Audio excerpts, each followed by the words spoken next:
The following is a presentation of the Belly Up Sports Media Network. Ladies and gentlemen, welcome in. It is the best time of year to be a football fan, especially a college football fan. Whether your team had 2 wins like the UConn Huskies or you are playing for the national title like the Alabama Crimson Tide, it is one of the greatest times of year to be a sports fan, especially, like I said, in college football. We have over 20-plus bowl games in the next few weeks, starting off with, I think it's the Myrtle Beach Bowl, which kicks off Saturday at 11 a.m., all the way down to the national title game, which kicks off in, I believe, exactly a month from today. Don't quote. I think I actually got that right. But I have an awesome cast joining me today. Joining me in the passenger seat, because unfortunately our boy Josh Mahler of Rising to the Occasion, by the way, check them out on all things social media. It's a great show. Josh is on the road and the poor bastard's connection shot. So he did us all solid, got me all the graphics, got me the operating, everything. So he's here in spirit. But joining me in my co-pilot seat tonight is an Auburn fan, an Auburn player, and a fucking victorious Cowboys fan. Ladies and gentlemen, one of the hosts of High Low Sports Podcast, Kelcey Coyne. What up? By the way, you actually have to play a game to be called a player. I never actually got that opportunity. I stayed in practice only. So let's be very clear about that. Practice squad aficionado. Yeah, there you go. Hopefully I don't mess up any of Josh's fun. Yeah, no, it sucks, man. I feel bad for Josh. Also joining us, host of the Tailgate on the Quad Pod, an Alabama fan, a very happy Tide fan. I feel like we're going to have some discussion about how Michigan is staring down an incoming torpedo. Ladies and gentlemen, one of my former co-hosts, one of the funniest people I know, Mr. Kevin. Hello, and Kelcey, being a practice squad player at Auburn is a hell of a lot closer than 99% of people to D1 football. So give yourself some credit, man. I try not to. I really try not to. And that's why I'm going to give you the credit you deserve. He's one of the humble ones. That might be the nicest thing Kevin's ever said to me, by the way. Well, I mean, here's the kicker. Kevin's actually a very nice person. He tries to act all gruff and tumble, but he's actually very nice. Yeah. So I will give him that credit. But that being said, we have one more guest coming in the initial first hour, and then the other two will be whittling in as they go. Ladies and gentlemen, host of the Captain Lou Extravaganza. I have never really worked with this man before, except for doing like big group shows. Big college football fan, pro sports fan, hockey fan. This guy covers everything. Ladies and gentlemen, Lou. I can't pronounce his last name. How do you pronounce it? Gamelin. The E is silent. Gamelin. Okay. Just call me Captain Lou like everybody Captain else. Lou works for me. Lou, welcome in. Happy to have you. Happy to finally do a show with you where I'm calling the shots. And and joining us now, a resident Sooner, a Marvel aficionado, a basketball savant, and I think the best hair of Belly of Sports. Ladies and gentlemen, host of Unfair Sports, ladies and gentlemen, Jay Smith. Good evening, everybody. You come in the nick of time, brother. You got me right in the middle of intros. Perfect. So, boys, we got a great show today. Obviously, we're going to talk bowl games. We're picking 10 games towards the end of the show. We're talking Heisman, transfer portal, and at the very end, we will talk about the most obscure bowl games we were expected and excited to see. That includes if your team is like mine and playing against Rutgers, you can say you're excited for that. That is your moment. That being said, we're going to start off with the initial one, the breaking news, obviously, on Saturday. Even though I don't know how much breaking news it really was. The guy had an amazing season. Jaden Daniels wins the Heisman vote. I spelled something wrong, didn't I, already? No. You're good. You're good. No, that's 100% right, Jared. Yes. Grammarly didn't screw me this time. All right. That being said, for those of you who don't get that reference, I have a very aggressive subscription to Grammarly because of my spelling problems. And sometimes they like to correct words like Heisman, spelling of players' names, Ladder, context of wording, usual fun stuff that makes me look even dumber than usual. But that being said, Jaden Daniels is your Heisman winner. I believe, I do not remember the exact. I remember Marvin Harrison finished third. Second was Michael Penix Jr., I believe, and fourth was Bo Nix. No, Bo Nix was third, and Harrison was fourth. Okay, fair enough. I got him flipped. But either way, it kind of expected, right, fellas? I'm not really off on that one. I guess, Kelcey, we'll start with you. Thoughts on Daniels winning the Heisman? I watched him 3 times this year. I loved how he played. Put up some of the best numbers I've seen in a while.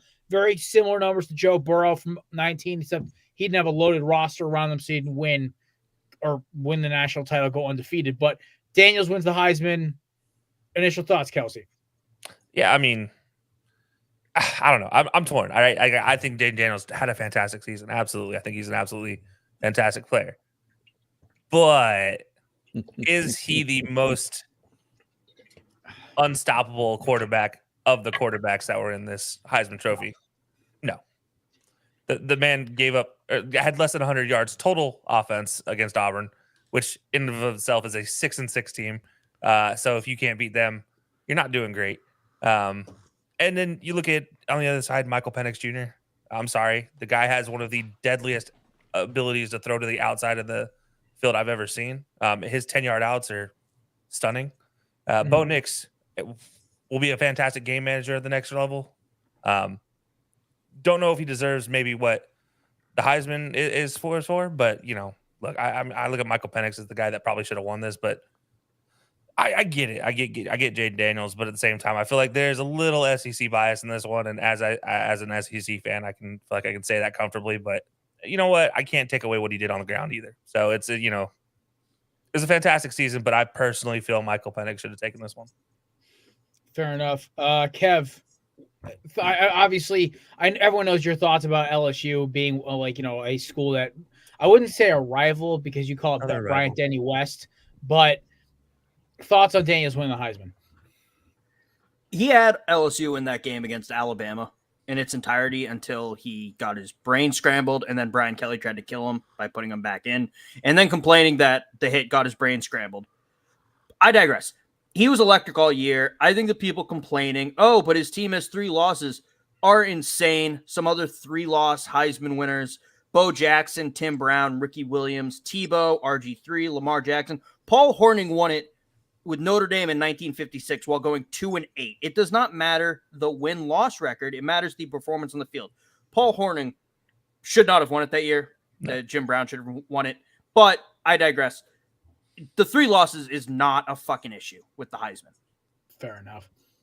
Lou, what are you thinking? Well, I'll give you credit because Jaden Daniels won it. Yeah, he did win it. If win-loss record would have mattered, that they're staying consistent with the college football playoff because Bo Nix went 13 or Michael Penix went 13-0. His numbers were pretty good to me. I thought he deserved it, but Jaden Daniels came on strong in the end, and I guess I can't argue with it. But I was rooting for Penix. I watched him play in the Big Ten with Indiana. He put up gaudy numbers then. I thought he played magnificently all year with Washington. I just thought his whole body of work throughout the whole year was better. But to Kevin's point, win-losses shouldn't matter. I just thought Penix had a better year all for the whole year. But Jaden Daniels, he had some flashy performances, and he caught the voters' eyes towards the end. So I guess he deserves it. I can't argue with that. That's great. It's my initial thought. What I wanted was Penix. I was enamored with this kid all year, and picking against him against Oregon still haunts me. One, because it cost me my parlay, but 2, also it's just I've been rooting for this kid all year. I've been his biggest fan, and I get chicken shit because freaking Josh Mahler tells me that Oregon's gonna run all over them. They're the more physical team, and I looked like a doofus on that Tuesday show. Jay, I got to ask you, my man, thoughts on the Heisman, and we'll move on to some transfer portal fun. Yeah, no, I get everybody's argument around Jaden Daniels winning it, and to add to the 3-loss Heisman Trophy winners, Caleb Williams won it last year, 3 losses. So it's not like it's uncommon for the top player to come from a team that doesn't win it all, or when they win 10 games is typically what you're required to. So Jaden Daniels is probably going to end up with 10 wins by the end of the season. They'll win their bowl game most likely. But when I looked at the numbers itself, we got to keep in mind that the Heisman is a college award. It's not a pro one. We don't care about how your potential is in the NFL because most Heisman Trophy winners fizzle out in the NFL. because it's about how you did in college, not about how you do in the NFL. And so Daniels finished with 4,900 yards total, almost 5,000 yards, and 50 touchdowns, 4 picks. That's stupid. That's just stupid numbers for a team that is 108th in total defense and 80th in scoring defense. Like his defense tried their hardest to lose those games for him, and he found ways to win them. And I've never seen LSU have that bad of a defense ever. Like they usually have some sort of a pulse on defense. They did not have that this year. We're going pretty whatsoever for a defense that bad. So right, they didn't have anything, and so. I thought Bo Nix would most likely win it just because his numbers, just because of what he was doing at Oregon and the way they were blowing teams out. But then you look at the fact that Jaden Daniels had 4,900 yards total offense and 50 touchdowns total, and that's rushing and passing. That told you, bar for bar, word for word, the dude's the best player in the country this past season. And I love how Arizona State fans were shading the hell out of him when he left to go to LSU. And then the dude walks out with the Heisman Trophy. Like, how stupid do you feel saying, well, he sucks, so we're glad he's gone. And now he's Heisman Trophy winner. And this is going to probably be back-to-back 10-win seasons. And you looking at Arizona State like, well, we have to fire Herm Edwards because, Herm Edwards, does Did he even make it off the field when he got fired? He got fired in the tarmac walkway. Yeah, fired in the walkway. They didn't hit him with a Lane Kiffin. They didn't fire him on the tarmac, leaving the other stadium and tell him, hey, you have to find your own flight home. We're going to have to just leave you here. Now, they fired him in the hallway, so he survived at least that much. But no, Daniels, the fact that those 4,900 yards and 50 touchdowns came from him with the defense as atrocious as LSU had, yeah, he definitely deserved that award. I don't understand why Marvin Harrison Jr. was there, though, which I guess it's because everyone hates Kyle McCord. I don't get why he was there. I still don't. Wow. I know this. Kevin knows the answer to this one. Yeah. If you look at Marvin Harrison and you go to his stats page, if you cut the junior off of the end of his name, that's why. Oh, okay, it's Marvin Harrison's son. That's the only reason why. He looked like his daddy out there. Is what you're saying? Okay, listen. I think he's like highest. He's like 3rd or 4th or 5th in all the major stats. Like nothing's blown away statistically. He's the best pass catcher on a great college team. Congratulations with a Hall of Fame caliber father.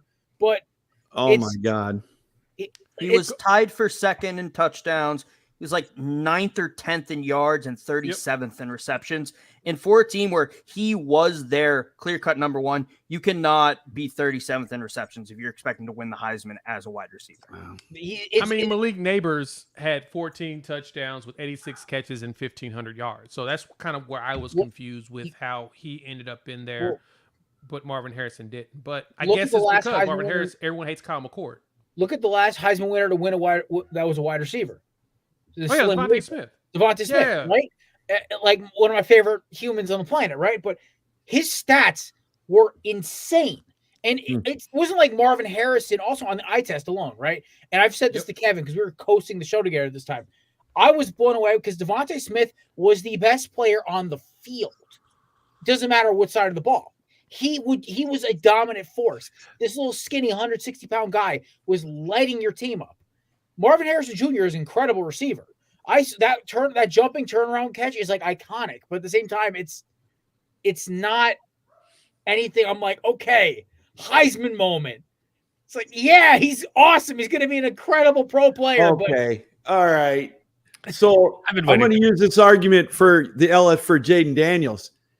Maybe his numbers were inflated because his defense was so goddamn bad that, he had to do that. You put Michael Penix with that offense, he would have probably put up those kind of numbers because he would have had to because their defense was so putrid. I'm sorry. Marvin Harrison is going to be an all-time great in the pros. He's got that talent. He's a touchdown making machine whenever you think if McCord could get him the ball. But you just answered our question, Lou, why we're disagreeing with you. Because the talent's no question. He's one of the most talented college football receivers I've ever seen. Okay, who else? Who should have been higher than Harrison for the Heisman voting? Brian Thomas, Malik Neighbors. Oh, no way. No way. Yeah, they both had statistically better seasons. Much better seasons. I don't buy it. And their teammates. No, you don't buy it, but statistics, like, If the thing is, and this is not, and Jay said the best thing possible. Yeah, Rome. It is not a pro award. And the thing is, That's who's right. going to be the best college player out of this entire class? Probably Marvin Harrison Jr. But here's the thing. It is not a pro award. It is a college eye test award. And the problem is that the guys Kevin named put up better stats and better numbers, and they looked just as good on tape. That's the problem. Marvin Harrison is a supremely better player, Lou. I will not disagree with you there. He is going to be that next A.J. Brown, Calvin Johnson, Andre Johnson, where he's going to impact the field from the second he walks on it. Well, I don't know. The way a couple of you guys were talking, you put the junior off of his name. You don't give him any credit. It was because of his nomination. It wasn't because of his talent. Or the Heisman Trophy. Fair enough. It's got to be the hate for Kyle McCord, which is why he transferred out as well, because people just really don't think that he's any good. I love your segue. This is why Jay's a perfect point guard. He's segueing me in our next topic. We're talking transfer portal. The quarterback carousel continues. I swear. It's crazy. All right, let's see some of the new ones. Your boy Dylan Gabriel's headed up north to play for Oregon. We've got Kyle McCord apparently visiting with Nebraska. God. Just keep adding to the fun. We have the kid out of Mississippi State. I think it's what's the last name, Kevin? Rogers. There's obviously a few more. Tyler Van Dyke, another one who from Miami. There are a bunch of different quarterbacks coming out. It was like 7 or 8 I saw. Cam Ward, that's the big one, right? Aiden Childs. Mm-hmm. So, all right, now that Dylan Gabriel was kind of like the first domino to fall, who goes next to where? I'll take some bold predictions here, fellas. If you got one, this is like the reason I didn't put this in the write-up is I like off-the-cuff predictions when it comes to this kind of shit. Generally, when you fire one from the hip, usually you hit it. So, whoever wants to take a stab at this first, except Aiden Childs is going to go to Michigan State and follow his coach. Yeah, that was definitely. I don't know if that's bold, but it's not. But it's on point. I got one. I got one for you. Cameron Ward to Miami. Ooh. Okay, hold on. Yeah, we saw this coming. I wasn't even biased, even though I got the Ed Reed jersey behind me. No, but listen, I would love Cam Ward. He's at the top of my wish list, but he's there tomorrothere. Yeah, I believe so. One of my buddies, one of my Twitter friends who works for State of the U, he's there. He already tweeted about apparently Ward's visiting. They kept telling me McCord. I'm like, I don't want his soft ass shit at Miami. We just got rid of a soft white boy. I don't want another one. That's tough. Here you go. Here's a for you. I love this Kyle McCord hate, man. It's great. Cade McNamara potentially transferring to Ohio State. Oh my God. That has been the rumor mill around Ohio State. Are you serious? Yeah, dead serious. Oh my God. Oh, wow. So boy, the way he was throwing shade at Michigan already. The rumor is there's a quarterback potentially transferring to Ohio State that Ohio State fans absolutely have hated before. That they would have such a strong opinion on, they would still hate him. So how many quarterbacks out there would be transferring to Ohio State that have a hated rivalry like Michigan? Oh, with his spaghetti knee? Holy cow. Wow. They have that young, what's the young kid's name they've got that they've been raving about? I can't remember his crazy last name. They've been saying every Ohio State fan's telling me it's like he's the new guy, like the new Stroud. And I'm like, it's like Leinholtz or Leinholtz, something like that. Yeah, something weird sounding, like something super German sounding. But that being said, Kev, you've been pretty quiet here. You got one for me? Not really. I was trying to think of a really stupid place I could see Kyle McCord going, but the problem is he didn't have a bad year. Mm-mm. Oh, He didn't beat Michigan. Neither did CJ Stroud. So I get that it's viewed as a failed year, but he's not a bad quarterback. I think Nebraska could potentially be very excited to get him. Now, there are also rumors that the 2025 class, the number 1 quarterback in the country, number 2 player overall, committed to Georgia, might flip to Nebraska. That might change what Nebraska's trying to do. They might just go to McCord for a year or two while they try to get this new guy in, if they do end up flipping him. So I think McCord in Nebraska actually makes a lot of sense for what they're doing, try and get that timetable moving and give Matt Rule a good quarterback. Huh. That much NIL money in Nebraska? Oh yeah, It's all that Yeah. corn, baby. they I don't pay guess somebody so. else. They got to pay somebody. Yeah. Listen, right. Holders Crawford made it work with an air conditioning company. Why not? Yeah, right on. Oh my god! You know, I know we look at Georgia, right, with Beck and everybody's like, oh yeah, he's fine. What about if Kyle McCord ends up in Georgia?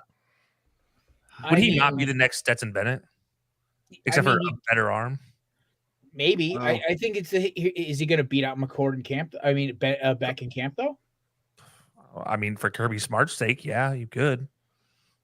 I mean, you said the next Stetson Bennett. Does Kyle McCord come with a cocaine addiction, or does that come when he It's gets? not cocaine. It's alcohol. I think that happens when you get to Athens, along with speed. I've heard Oh. both. Man, you guys are cold. Cold-bleeded. I keep I love forgetting. it. This is the first time Lou's been around our sense of humor. I Kevin. love it. No, it's awesome, man. It's awesome. This is so. This is Cold-blooded. just kind of like a sneak peek of what the corner booth turns into by the end of the show. So Yeah. yeah, it just gets worse. I'm actually on my best behavior tonight. I'm only having one glass of bourbon. So Oh, there you go. I was like, there's a reason Jay has a coffee cup next to him. Can't think all of right, it. fellas. We're gonna get right into the main event. This is what we've all been waiting for. We're picking games. We're gonna start off all the way down because this game I put at the very the lowest of the rankings for the exclusive fact that Iowa's offense is terrible. We have number 17 Iowa taking on Tennessee in the Cheez-It Bowl. Spread at the moment is -7. This may be obviously something that should change. These graphics were made yesterday. That being said, gentlemen, how are we feeling Iowa versus Tennessee? Obviously, we got about another 45 minutes into the show. So sorry. Yeah, about another hour-ish left in the show. So we can actually get a little more in depth. This isn't like the regular corner booth production where we got 5 minutes a game. So initial thoughts, Iowa versus Tennessee. Iowa finally freed from their horrible offensive play calling, still to score no points against Michigan, but that really isn't saying much in that game. Anyway, who wants to take a first crack at this one? If nobody goes, I'm going to pick somebody, and they're just going to end up in the big screen. Tennessee and the points. Ooh. Okay. Any reasons? Iowa can't move the ball. The worst part is that's like the best explanation you can give for this game. I don't know what else to say. I mean, listen, Joe Milton is literally Uncle Rico 2.0. He's like, you want to see me throw it over that mountain? I've seen enough Iowa games being in Big Ten country. They're brutal. The only team they really scored upon was Michigan State, and that ought to tell you something right there. So Michigan State was too concerned with other things at that point, probably. That being said, I will agree with Lou here. I'm going to take Tennessee in the points because as much as Joe Milton, this is the anniversary when Joe Milton lit up our friends over at Clemson last year. Our boy Mason was in the stands for that one. He said, Jared, it was like a 1 in a million unicorn show. And I don't know. Once in a while, the blind squirrel gets a nut. Once in a while, Joe Milton hits his target. So, I mean, I think this is the game. He just plays big in bowl games, I guess. I'll go with Tennessee and the spread.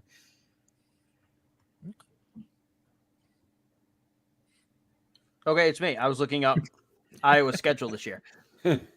I don't want to pick Tennessee. I feel like I can't as an Alabama fan. I cannot verbalize Tennessee onto the internet.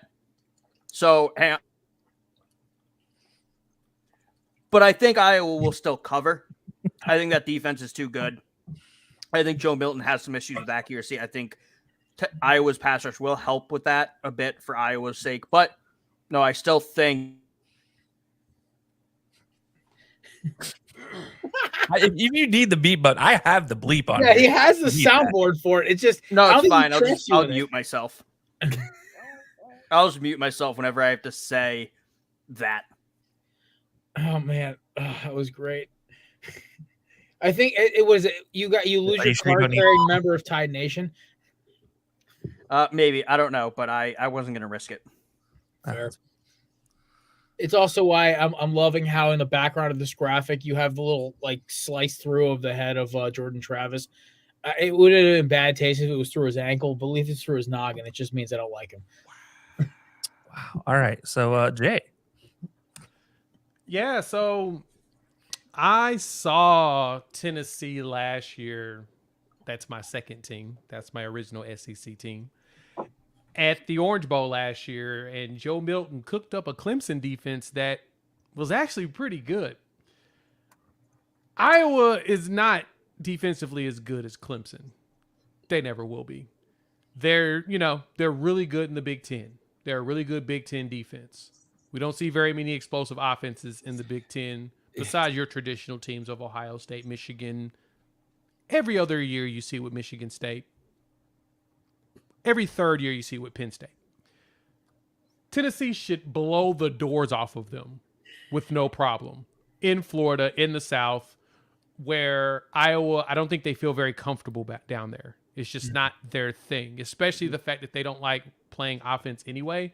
They like to punt on second down if they possibly can because they need that defense to get out there and get them a score. Now, I will predict something bold. Here's a hot take. I do sense an Iowa touchdown will show up in this game. That's 2 safeties and a field goal. Oh, there you go. I can totally see an Iowa touchdown happening. But I think Tennessee beats them. I see Tennessee beating them by at least 2 scores. Yeah. This game is going to be brutal. That's why I put it at 10th. But it's like it's too good of teams just to like not put this in here. At least as my 10th. I personally rather would have saw Tulane or anybody else up here, other than Iowa and Tennessee. But no, I think everybody's got a good point about Iowa. Their offense sucks. But let's not forget Tennessee's offense is not that great this year either. It's about as hot and cold as it can get. You're talking about a team that one game looks like they're going to put up 50. Next game looks like they might get 5 because of a safety. You might get lucky. So I don't know what to say there with that. If we're talking Cade McNamara starting quarterback, I probably give this Iowa easily, just because the run game is pretty good. The defense is good enough to be consistent. And that's really the strong suit of Iowa is they're consistently on defense, whereas Tennessee, lack of consistency. You know what? It's a bowl season. Go Tennessee on this one. Why not? It's just this is like I really don't care about this game type of thing. I've probably seen this bowl more than any other bowl though, back when it was the Emerald Nut Bowl. But yeah, fair enough. All right. Speaking of hot and cold, we're switching over to Oregon State and Notre Dame in the Tony the Tiger Bowl. I can't read the bottom end of that graphic, whatever the hell Independence, whatever it is, the Stripes Bowl. Who gives a shit? Both these teams had the most random up and down seasons. You had Oregon State, who was just a nice surprise with my boy DJU at the quarterback at the helm. You got their head coach is going over to Michigan State along with their backup quarterback possibly and their starting quarterback. So I don't know if the third string guy is playing or what, but then you take on a Notre Dame team who had everyone fooled for 80% of the season when they did God's work and took out they almost took out Ohio State, then took out those weirdos from Clemson. So, they were an interesting team this year. They stood in a lot of games they shouldn't, and they ended up finishing in the top 20. So it's, good for them. Spread right now is 5.5. I'll open the floor to you guys. How we feel at Oregon State and Notre Dame? I'll lead the way. Who's playing for Oregon State right now? I feel like it's physically on the roster. Situation from last year. That's what kind of worries me about betting on this game. Right. And I'm baffled by the spread when we know that there's about 7 guys left on the whole roster because literally their entire team has jumped in the portal. I mean, 2 quarterbacks, offensive linemen, defensive linemen, linebackers, corner. I mean, if you name it, they're probably in the portal. It's wild how that mass exodus hit them the minute that Jonathan Smith left. But at the same time, I feel for Oregon. I feel for any other program because if you can't keep your own, how do you expect to keep anybody else? Dude was an Oregon State alum. They found his gear at Goodwill with his name itched and stitched in the freaking collar. That tells you enough. Them boys are in shambles. That P2 conference, The Pac-2 ain't gonna make it very well. So in this game, I'm going Notre Dame. Sam Hartman should be out there playing. He kind of has to play if he wants to get drafted. He's not gonna play? No. Did he already why would he do that to himself? I heard it tonight. He declared he's not going to play. He's going to declare for the draft. Opts out. Why? My boy. Like he just shot his draft stock. I'm sorry. I didn't mean to burst your bubble, but no, you're good, because that's exactly the news I needed to hear from 8 hours ago. Is the fact that this dude decided to opt out, and my point was going to be he needs to play because he kind of needs to look good in more games to get people to even care about him. But ain't nobody gonna care enough for him to even draft him. Probably. I mean, he may be lucky enough to go 7, 6 or 7-ish, but 6 round with him. Yeah, some random team is going to throw him in the back as a backup. They don't care. Fair point. So give me Notre Dame. I think Notre Dame wins this game because I just don't know if Oregon State has enough players to fill. It's Ben Gulbranson is the starting quarterback for Oregon State. Go Branson, baby. Yeah, I'm going to go and jump in this one just so I can make this insult. Mac Jones was the first-round quarterback. Let's not forget. So if Mac Jones went in first round, Sam Hartman is easily going in the top 5 rounds. Trey Lance. Well, I'll leave Trey Lance alone. He's a serviceable third-string quarterback right now. Before you say something on that, Mac Jones only went first round as a favor to his friend. That's it. That's a Belichick-Saban connection. That's it. Fair. Yeah, I'm not going to disagree with you. I'm sure Kevin might not disagree with you right now. But yeah, no, I just have to make that jab at Alabama when I get the opportunity. But no, I think you look at this and yeah, everybody's right. Oregon State literally is their highest hoorah right now is the fact they got Northern Colorado's defensive lineman out of the transfer portal. So moving up from FCS to FBS for him. But there's nobody going to be playing. Notre Dame, this team, let's not forget, 3 years ago, this team is struggling, right? You just lost your head coach. You get your an interim head coach just willing you through a bowl game. Now they're competing. They're a top 25 team. I think, Sam Hartman's done a little bit, not as great as they would like him to do. But this Notre Dame team is going to probably win this game and then be on their way to something next year. At least we'll have to wait and see. But I do believe Notre Dame will at least figure it out next year when they get together. It's going to kill me to say this, but Fighting Irish, I don't know if they cover because if now that Hartman's not playing, who's not to say this kid Gulberson or Gulbranson or whatever his fucking name is? He started. He started, so yeah, he might be not terrible. Honestly, in a bunch those young guys might actually want to play a little bit, show if they can actually move. Well, I'm going to make the bold prediction and say Oregon State's going to win because their defensive coordinator's the coach now, and he's already pissed because of what happened, and they've got a chip on their shoulder. And with Hartman not playing, I guess you get one of these bowl games where they're not playing for anything. Who gives a shit more? And I think Oregon State might. And so I'm going with the Beavs. At least to cover. Okay. Or stay within 5.5. First off, I will not stand for Sam Hartman slander. He needs to play well to look good. He needs to look good in this game to get drafted. My God, that man looks good whatever he does. That's fair. He is hot. And I'm straight, but he is a hot man. My God. God took a little extra time when he made Sam Hartman. That's all I'm saying.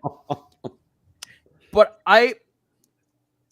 him not playing is bad for Notre Dame, obviously, but I think this might be a must-win game for Marcus Freeman. Brian Kelly came into a 6-6 team at Notre Dame and immediately had them 8 wins.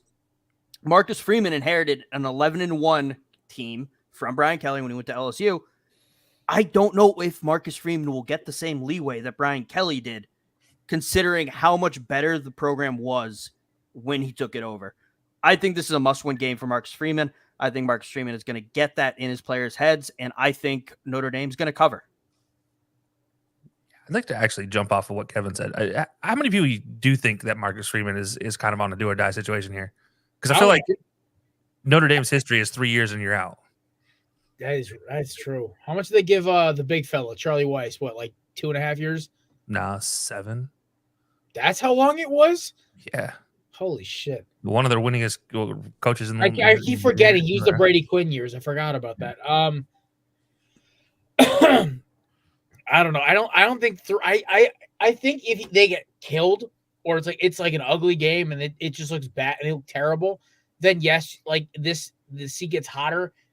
I think we're having this conversation next year if they're still around the back end of the top 25, falling out of it towards bowl season. I think he gets one more year. I think they thought he should have been like in the top 10 with Sam Hartman, the best quarterback they've had in that program in a while, talent wise, and they under delivered. So did he. That's fair. Isn't Ian Book statistically one of their better quarterbacks? That's not saying. Yeah. But That says everything you need to know about Notre Dame quarterback play the last while. Well, let's not forget one of their third best quarterbacks so far recently was also a lacrosse transfer to Alabama, who got benched after how long did he play, Kevin? Two quarters? 1 quarter? Quarter and a half. I think Quarter and a half? they went to Ty Simpson very fast. Also, no, he was a football transfer to Alabama. Now he's a lacrosse transfer back to Notre Dame. That's right. My bad.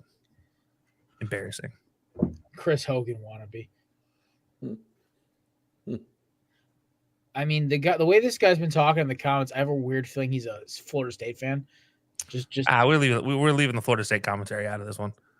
Come on, I want to take shots so bad.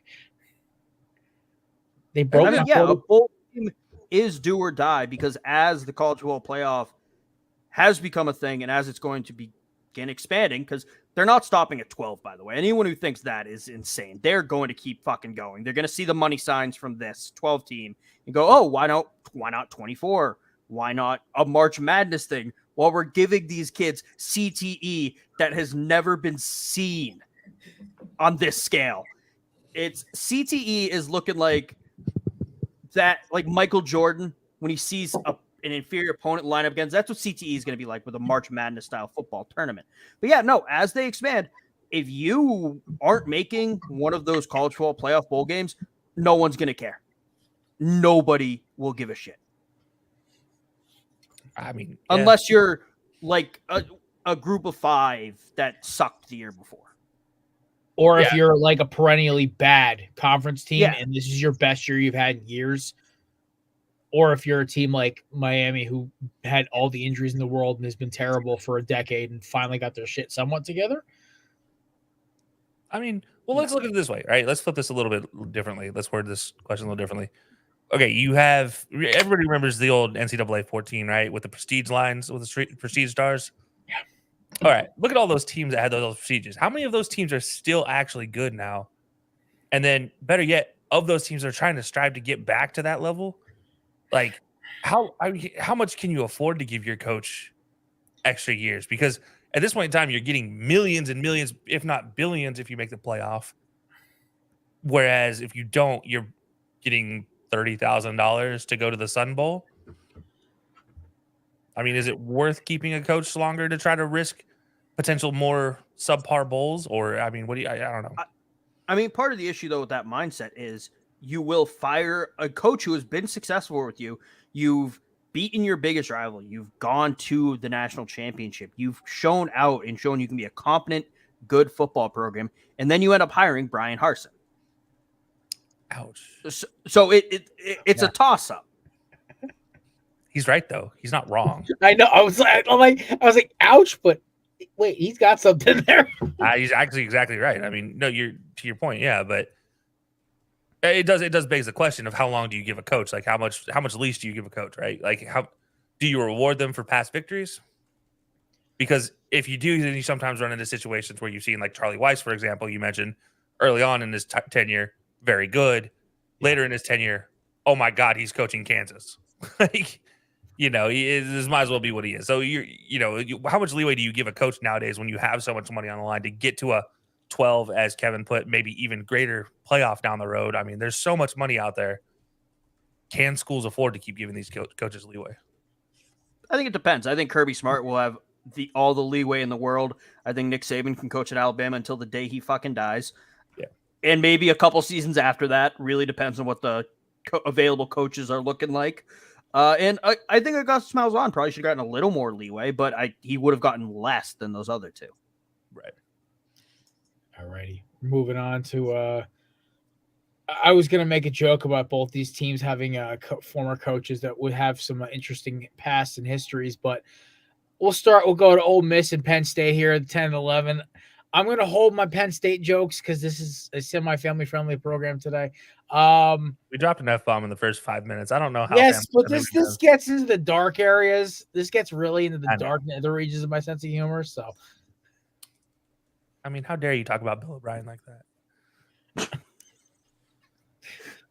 Listen, the darkest thing he ever did was his offense, and then cutting DeAndre Hopkins in the middle of an emerging perennial playoff team. I'm not going to make any horrible jokes. Bill O'Brien's just Bill O'Brien. He's the Jeb Bush of offensive coordinators. But Jeb is entertaining.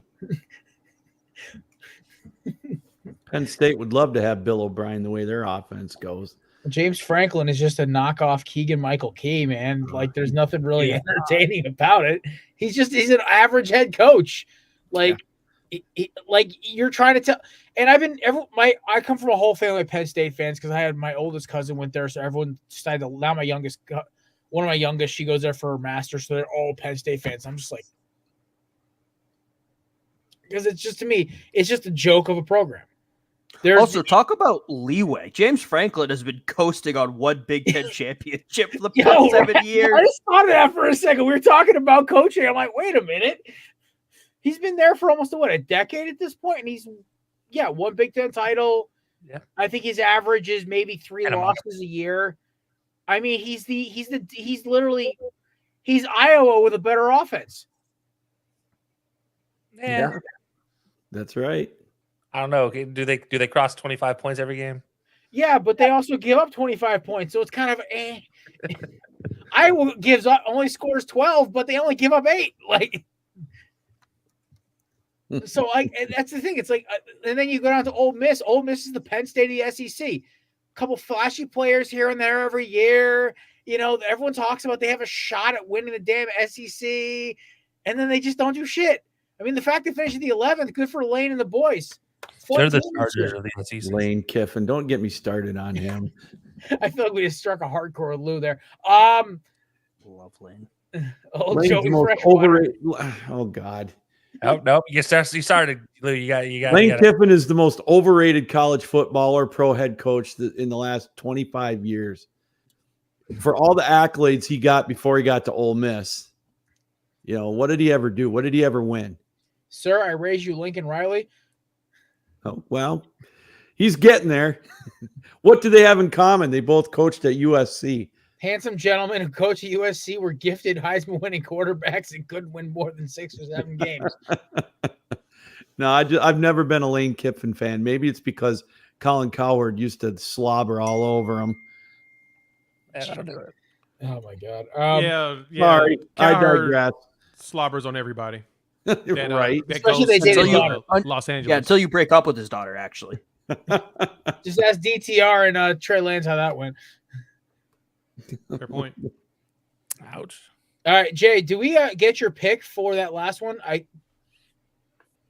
We kind of went on a rant for like 45 minutes about. Oh yeah, I picked Notre Dame because it doesn't make any sense because Oregon is because like this is a longer form of like, and I just want to make sure we got the picks. But Jay, the floor is yours. How you feeling, Ole Miss, Penn State? So I'm a little bitter about this game. Because I'm still trying to figure out why my Sooners didn't get picked as one of the 10-2 teams to make it into a New Year's Six game. I mean, we have the best win of the group of people, and our losses were a combined 8 points on the road in a conference that's been pissed that we're leaving for the last 3 years. But I digress. You're leaving out Tulane. Huh? You're leaving out Tulane. Yeah.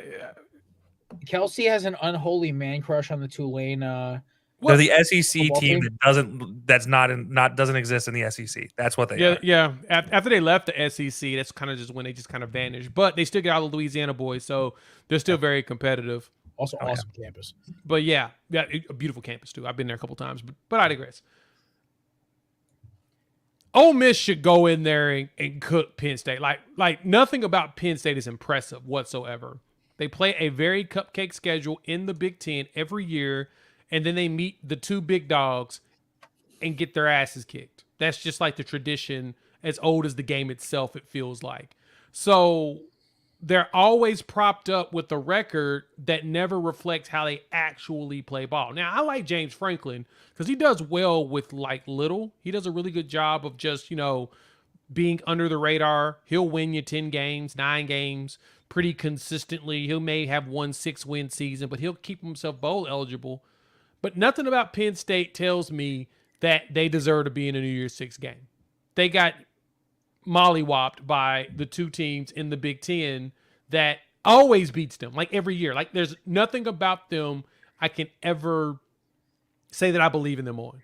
Now, we go to Ole Miss, we got the lane train and everything that's going on there. I mean, I don't know how good Jackson Dart really is because he has not looked very good the last 2 years as a starting quarterback for them. I mean, he's looked okay, but he hasn't really looked all that good. Like, they should have lost that Tulane game. The only reason they didn't lose that Tulane game is because Pratt didn't play.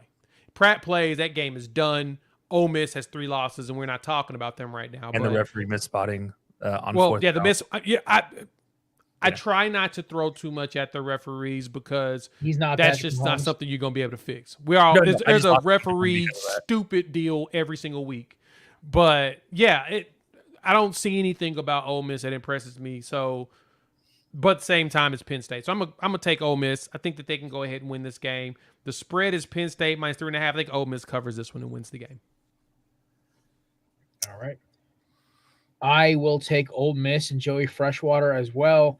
Like I said, they're going to kick the literal college football equivalent of Eggo waffles in Penn State. Just bland, boring, and kind of always there.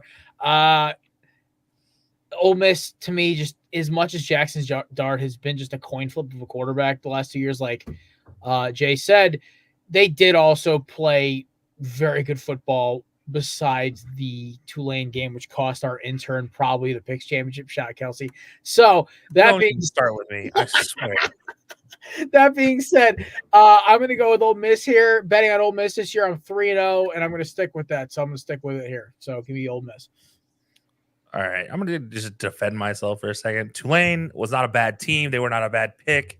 They got last second, third string quarterbacks playing to go on the road and win, or to win a game against a big team at home. Playing against the refs, playing against the other team, it's tough to do. Anyways, let me just throw a name out there for you guys. Kenjon Judkins. My bad. The running back for Ole Miss. Has anybody watched this dude run? He is literally Maurice Jones-Drew reincarnated.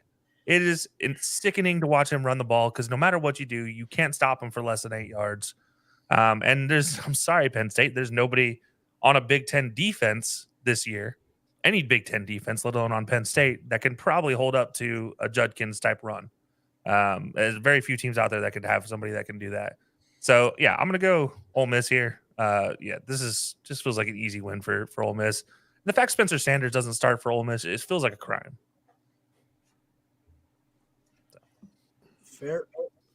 Lou? Well, to Kelcey's point, I think that's why Ole Miss is going to win because Michigan proved it. They didn't throw a pass. The only pass Michigan threw in the second half against Penn State was called for pass interference. So they didn't throw a pass in that second half. They ran the ball right down their throats, literally. And Ole Miss will find out that's the way to beat them. I think as much as it pains me to agree with all you SEC guys. Whoa, ACC. I'm already miserable as it is. Oh, sorry. I Wish forgot. he was with SEC, My apologies, Jared. I just don't see Penn State beating them. And I just they're too inconsistent on offense. And like you guys have said, they're playing somebody that's halfway decent. And I think Ole Miss is Mississippi's they're gonna run it on them. That's how they're gonna win. I'm gonna take Ole Miss getting 3.5. Kevin, Tuscaloosa's favorite son? First off, I think Jay is a Big 12 guy for another 17-ish, 18 days. Bowl games, December 28th. So I don't know how long your allegiance to the Big 12 will last after that. Really nothing else to add here except on Tailgate in the Quad, my co-host Kieran went to Penn State, and we have kind of a metric, easy way to decide if Penn State's going to win or lose. If they're 10 or higher, they're going to lose. If they're 15 or lower, they're going to win. That 11 to 15 spot's their sweet spot. That's where they like to be. They are number 10. Penn State's going to lose. Okay. I like it. Also, Jay, I'm going to pull you up on screen for a second. I have to ask a question. Did you get new Oklahoma stuff back there? Because I keep looking back there, and I feel like I see something new Oklahoma-wise every time I look on screen. You know, just every once in a while, something just magically populates there, and so we just like to just throw it up there and see if people catch it. So it's a good eye. Some new stuff has populated, or I just reshuffle it around to make it look like new stuff is populating. I'll let you guess which one it is. I'm going to go with both. Fair. There's three behind them. Blanket, yes. No comment, but yes. Fair enough. All right. This game's might get ugly. Either that, or if it isn't ugly, we're going to talk about it might be the biggest story on January 2nd. Ladies and gentlemen, we have Liberty taking on Oregon. Lines at -14. So I'm not going to sit here and ask you guys to tell me why Liberty has a shot, or we're all going to go through and say that Oregon's going to win. I'm going to ask you, can Liberty cover? We'll start small. Who wants to hit this first? Oh, okay, fine. I will. Yes, absolutely. Liberty can cover. And despite Oregon's abilities defensively, they're really the best against the run. And you look at Liberty's team, guess what they don't do? They don't really run the ball well. They do like to air it out, though. And they have a lot of speed on the outside. Guys that could go any other Power 5 team, but they chose to go to Liberty and play with Hugh Freeze at the time. Now, Hugh Freeze obviously not there. Liberty still reaping all the benefits of that. The team is not a terrible team by any means. The offensive line is very good. Defensive line is a little bit small, but again, it's okay because guess what? Oregon's offensive line is not 300-plus pounds on average. So we're doing okay if you're Liberty. Yes, there's an absolute opportunity they cover this 14-point spread, and I actually am picking them to cover the spread. Not picking them to win the game, but at least picking them to cover the spread. Fair. I will take them to cover the spread as well. I might even, if you get me a few drinks in, take them as an upset pick on the show. Just for shits and giggles, for a parlay or something like that, because I am just a degenerate when it comes to college football upsets. That being said, Oregon hasn't really. Is Nick's playing in this one, or is he sitting out for the draft? Supposedly hasn't said yet, but I haven't heard. Him. I mean, I feel like if the way he has played and the way his season ended, I feel like he'd want to go out there and throw around a little bit. I mean, if they're up by 2 touchdowns or 3 or 4, whatever it is in the fourth quarter, they're definitely pulling him. So he doesn't get absolutely railroaded and end his career at the age of 27 before his pro career starts. That being said, 40? Yeah, I gotta still take. I think obviously Oregon wins. I think Liberty's definitely going to cover, though. They might finish with maybe 7. Liberty only loses by 7. I'm going 48-38 Oregon. And again, I'm going by the premise that I don't know if Oregon's going to take Liberty that serious in the beginning. And I think they're going to scare them, and it's going to become a shootout. And to you guys' point, I think they're going to be able to put some points on the board. Liberty is. I think it's going to be kind of a fun game to watch. So, I mean, it's going to be. There's going to be a lot of scoring. I'm all for it. Jay? Definitely going to be a lot of scoring. This game is at the Fiesta Bowl, right? Mm-hmm. All right. So Fiesta Bowl is traditional in teams that everybody counts out, wins that bad boy in some random way. We've seen Boise State do that to my Sooners. We've seen TCU. I think Utah did that to Alabama one year. It's the bowl game that for some reason the weird team that no one cares about somehow comes out and wins. The favorite leg is sleeping for the first 3 quarters of the game, and it's always too late. Yeah, exactly. Every time, always the number. Liberty to go ahead and cover that spread. Hell, I think Liberty wins the game. Because I think Oregon is kind of just out of it now. They lost 2 games to Washington, threw them completely off. And so at this point, it don't matter what they do the rest of the season. They got their wins. They'll show up next year and look like a different team anyway. I think Liberty goes in here and pulls the upset just because it's the Fiesta Bowl. Wow. All right. Kev, you want to finish us strong here? Yeah. I mean, Jay alluded to the random team winning bowl games. He talked about Utah and Alabama. I don't know if Oregon's going to fall into this trap. Yeah, they're probably pissed that they lost the Pac-12 championship. They didn't make the cultural players like, well, we don't care anymore. Bo Nix is playing in this game. But that does not scream to me that this team does not care about winning. I think Bo Nix is going to want to come out on top. I think they're going to go out there and take all their frustrations out on Liberty. I'm just, as a Bo Nix extraordinary expert, I guess I should say. Let me just go ahead and throw this out there, guys. When you go to experience the Bo Nix experience, be prepared for all the upsets and all the surprises and all the negativity that comes with all the greatness he's done. He's had such a great year.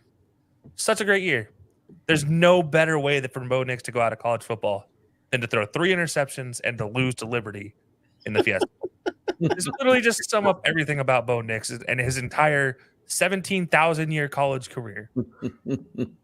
This man is in AARP years for college football. It is absolutely insane. He's almost as bad as my boy from Miami. What's his name? Cole something? Cam McCormick? Cam McCormick. Oh, when I yelled at McCormick when we were at the Boston College game, Kevin, he looked at me. Yeah, he's about your age, so. Not me in the second row of the Boston College stands yelling at McCormick, calling a bum for dropping a ball, him looking directly at me. I'm like, oh, shit.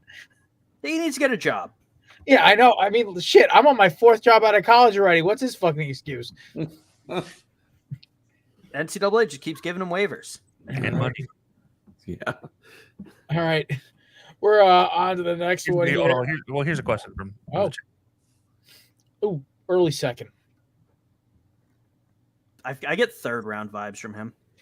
I think he plays well, plays like efficient, lights out ball. Second, if he plays like absolute horse shit, mid-third. The inconsistency is what's going to kill him. Teams are going to go like if they're going to take a guy in the second, they're like, okay, he might not have all the physical tools that we're looking for. He might not be able to throw it through a fucking sheet of titanium. He might not be the fastest guy, but he's consistent. Bo Nix is going to go out there. He's got a good arm. I'm not knocking his arm, but that arm might be going right to a defensive player. He doesn't know when he drops back to pass. How can an offense know? So I think 3rd round. Well, it sounds like Jeff George. Yeah.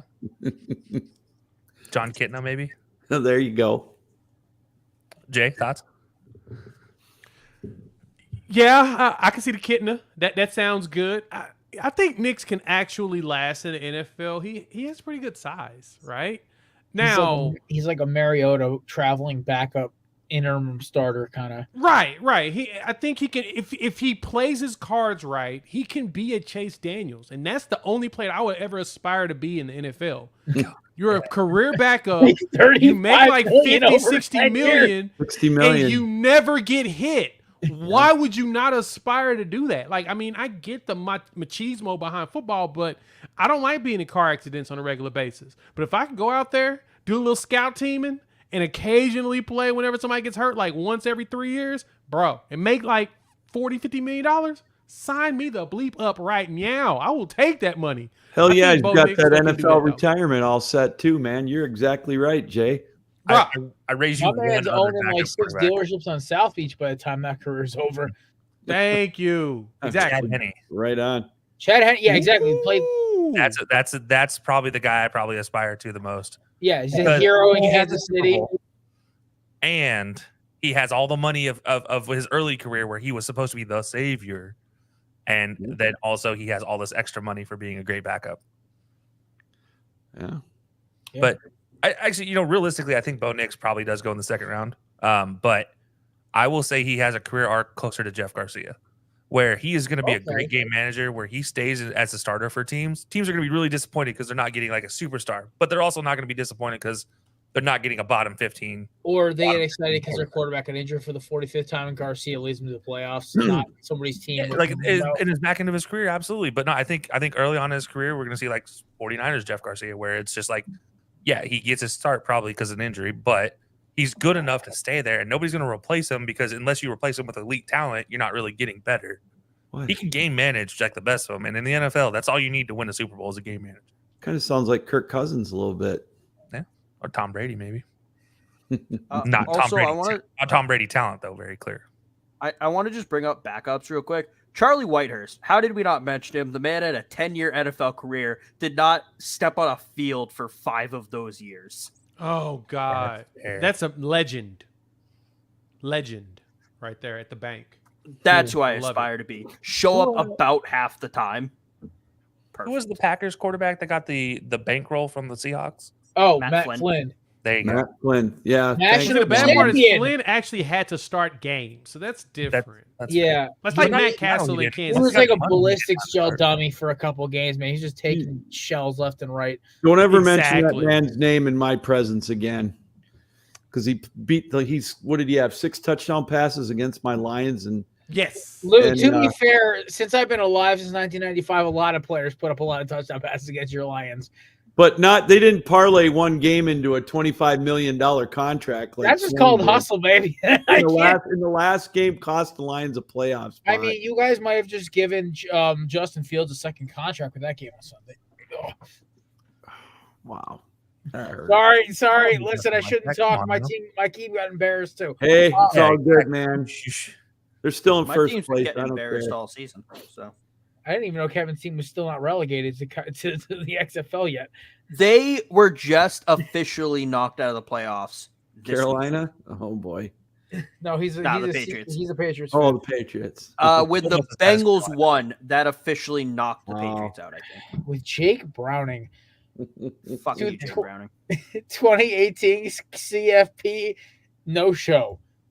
All right. I only put this game up with the New York Six Bulls because this one is just entertaining to me. I like 2 scrappy teams. I got to watch both play. And so I saw this was a matchup. I was like, I actually really am looking forward to watching this game. The Pop-Tarts, I believe that's the Holiday Bowl. I can't see it that zoomed in. Either way, I love K-State. They've always been a fun team to watch. They always have had just like an interesting kind of quirky offense. I watched NC State shut down a lot of decent offenses this year, and they're just mean. They just hit everyone a lot harder than they're supposed to. Turnovers. They're not the best scoring team, but they're like a more athletic Iowa. So give me NC State as in this one. I kind of maybe it's recency bias for them forcing like 5 turnovers against my Hurricanes, but then again, a lot of teams did that. Their defense just flies around the ball. They get after the quarterback. It just seems like they're always swarming around, especially in those black jerseys. It should be a fun game either way, but give me NC State. Let me jump into this one. Kansas State ain't got a quarterback, right? Will Howard's in the portal, and it looks like he's going to end up At Miami. I don't know where though. Stop it. USC for some He reason just visited with courting him. Miami. Who? Miami? Yeah, he just visited with Miami. I want Yeah, he went to USC, went to Miami. So Miami's out here. Y'all throwing bags at every quarterback y'all can get your hands on. all I'm we got trying to find left is somebody. Emory Williams and his broken forearm from the Florida State game. So Yeah, fair point. So I'm trying to figure out who gonna really play for Kansas State, right? I mean, 3.5 seems pretty high, but North Carolina State also isn't very impressive. I'm probably gonna take North Carolina State though, still, just because Kansas State ain't got no quarterback, and I don't know who they gonna try to trust the ball with, and if they will be trustworthy enough. I'm gonna go ahead and take the Wolfpack. North Carolina State just hits you and they bully you. That's literally their entire ball game. They just Which try is to great. beat. Yeah, just especially against back quarterbacks. Yep.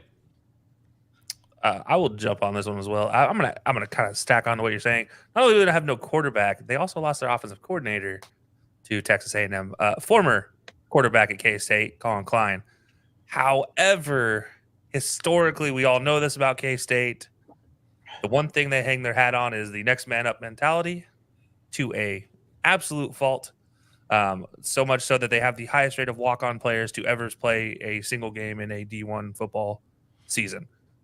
So yeah, they're the definition of next man up, and I think this is a situation where you're going to see next man up mentality, and they're going to pull something out of their butt for this game against NC State and pull a victory here. They also lost their captain Savage, defensive player, to the portal as well. But it's still, like I said, next man up at K-State. That's their mentality. I'm gonna go reverse everybody else. I'm gonna go K-State wins this one. Kev?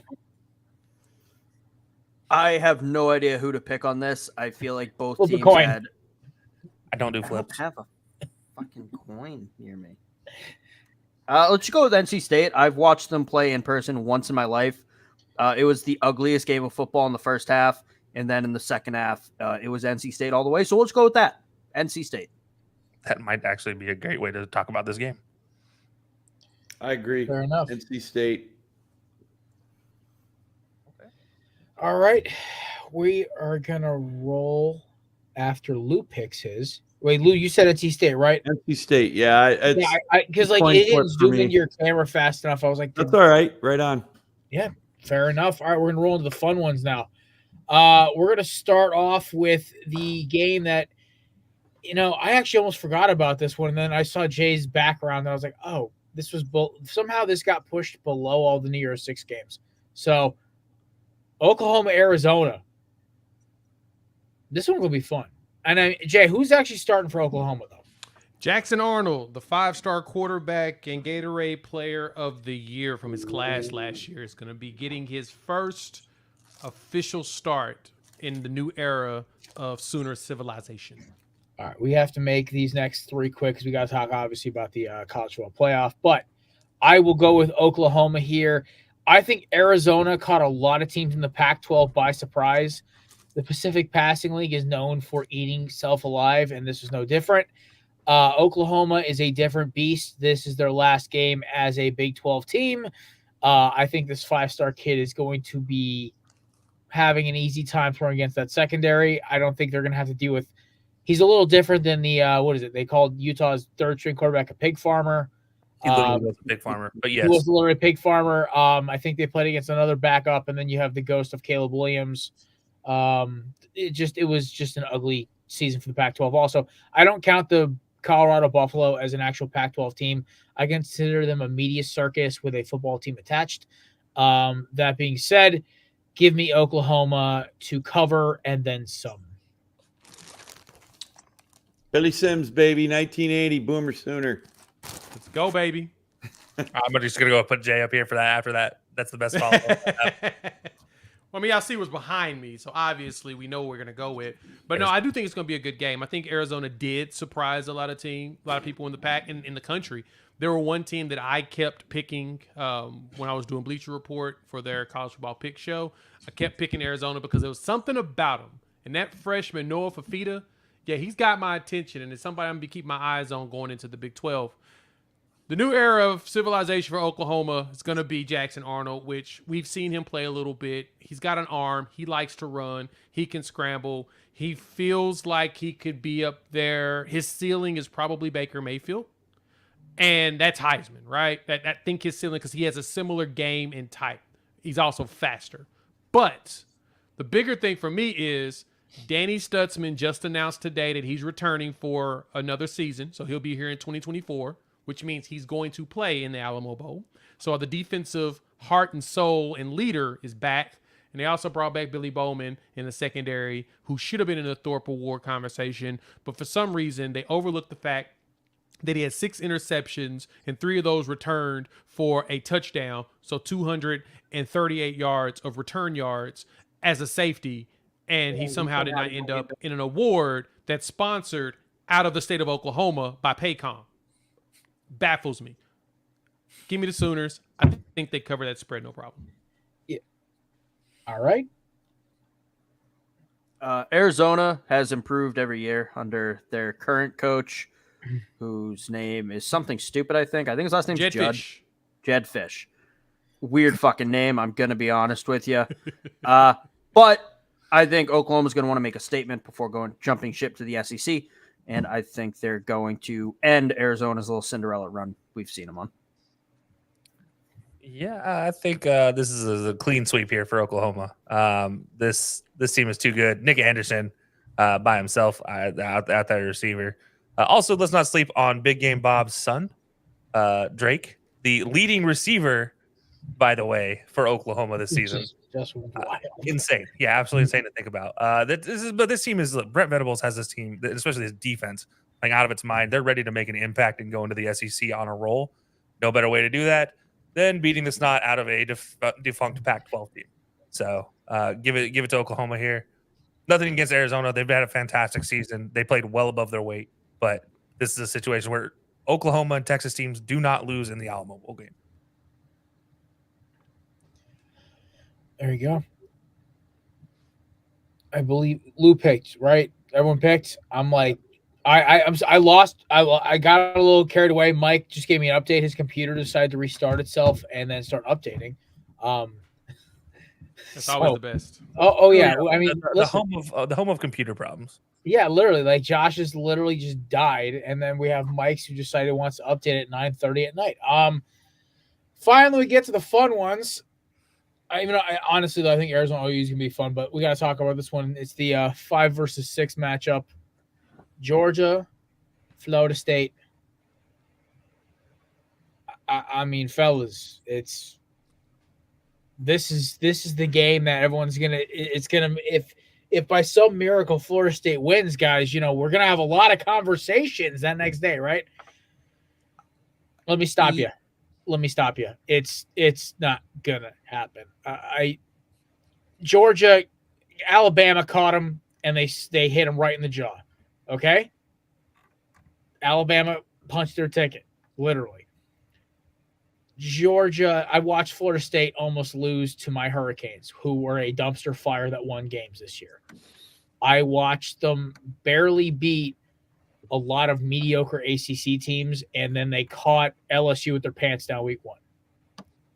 Congratulations. That's your undefeated ACC champs. They played their schedule. Yeah. They got they earned it. Yeah. No. Georgia's going to thump them. I'm sorry. This is I'm taking Georgia plus the points. This isn't fan bias. This is just what I saw on tape. I've watched 5 Florida State games this year. Every single one of them, including the LSU game, I wasn't impressed. Jordan Travis, I was very impressed with. The rest of that, and Coleman, obviously, for obvious fucking reasons. But, yeah, their defense doesn't scare me. Georgia's going to be able to move the ball at will. And, the physicality alone is going to take them out. So, give me Georgia with the points. Yeah, I mean, Florida State is going to give Georgia their best shot. They're going to be running at them full speed. They're going to be trying to rattle them, shake them up. They're going to try and play physical, hard-hitting defense. They're going to try and put points on the board by pulling some tricks out of the bag, and it's not going to matter worth a damn. Georgia's going to come out to an easy 21-0 lead after a quarter. People forget Florida State was down 13 to North Alabama in the first quarter, with Jordan Travis still in the game. And they needed bullshit officiating and a poorly timed face mask to beat Boston College by 2. With Jordan Travis. This Florida State team was not getting out of the first round of the playoffs. They were not going to win a national championship. Even with Jordan Travis, they were not winning a natty. And they're not going to beat Georgia. I don't think Jordan Travis would make a difference in this game. I think it might make the score more respectable. Georgia is a much better team. Georgia still had a clear-cut chance to make the college football playoffs. Even losing the SEC championship, Georgia was most likely going to get in over Florida State. Ignore the rankings. If it came down to it, the committee was putting Georgia in over Florida State. The minute you accept that, the minute your life will be better. It's going to be Georgia by a long shot. Glad we're on the same page, Bob. There is no way Florida State is going to get within 2 touchdowns of Georgia. As much as I was upset at first that Florida State didn't get in, once I cooled off and I looked at some of the facts like you guys were talking about, you're absolutely right. And Georgia is, even if they don't have the interest that, playing in a secondary game as opposed to the playoff, they're still, I don't know if it'll be 21-0 after the first quarter, but I could see it very easily being a 35-7 final. Georgia. There you go. I guess I'll wrap this bad boy up. It ain't a clean sweep, though. I love that everybody's just completely just discounting Florida State, saying that they're done. I think Florida State has one of the best defenses in the country whenever they actually get things going. And I think this is the game where they're going to get up. I think Georgia's really not going to care. They're pissed off at the fact that they got snubbed from the playoff as the number one team who won 29 straight games. Thank goodness they lost, so they're getting nowhere near close to my Sooners' 47-game winning streak. So Or that my is Hurricanes. intact. Victory is the only thing I really cared about. But the fact that they got excluded as the number one team, losing one game, and they got knocked out by other one-loss teams, they're pissed. But at the same time, they probably don't even care at this point. They're just like, we just want the season to be over so we can figure things out. There's a mass exodus happening in Georgia right now. We're seeing players jump up in there that you're like, wait, what? Like, what? Wait, former 4-star, former 5-star? Like, what is going on here? It's just not. I mean, they just lost Brock Vandegrift, you know, the king of the red hair, and he was a 5-star quarterback that once again did not pan out there. And they're about to lose Dylan Raiola, who looks like that he's probably going to flip his commitment from Georgia. So it just doesn't. It's like 5 stars go there to die. But I think Florida State gets up for this to prove a point, just so they can pull a UCF, order a national championship ring because they're 14-0. Going with Florida State in this game. Oh God, you just hit a chord somewhere. Yeah, as the team that lost, as a fan of the team that lost to UCF in the bowl game that allowed them to do so. Yeah, my apologies to everybody out there. That I was at that game. That was awful. I brought my stepdad, and he has never been allowed to go to another Auburn game since. Bad luck. So, anyways, yeah, actually, I'm kind of with Jay on this one. No better chance to just absolutely make everybody's life miserable than Florida State to Florida State and Georgia to Georgia, which Georgia doesn't win the big one historically. Florida State wins the one that doesn't matter, and this one doesn't matter for anybody other than Florida State and Georgia. They don't care. Like, let's be honest. Beck doesn't care. They've had 3 receivers that are freshmen transfer out. They've had a backup tight end transfer out. We don't even know how healthy Brock Bowers is going to be realistically, how much he's really going to play. Their defense has already been down from the last 3 seasons of defenses, which have been the best 3 seasons of defense in Georgia's history. And this defense has just not been that good.